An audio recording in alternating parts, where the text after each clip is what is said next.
Here we have a very simple React component which shows a counter and has a button to increment it.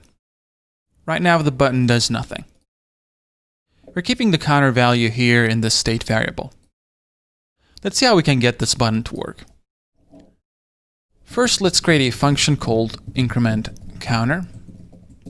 And in this function, let's call SetCounter, get the previous value of the counter, increment it by 1, and return it. So how do we connect this function to the button here? If you're coming from HTML and vanilla JavaScript, you might be tempted to do something like this.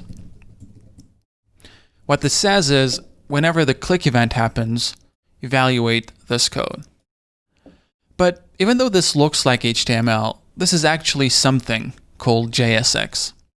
JSX is an extension of JavaScript which allows us to write our React components in a more familiar and concise way.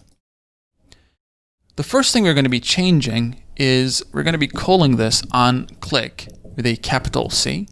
So the property names are camel cased. And instead of passing a string to be evaluated as code, what we're going to be doing is to pass a reference to this function. And the way we do that is just like this. Be careful here though, we're not calling this function.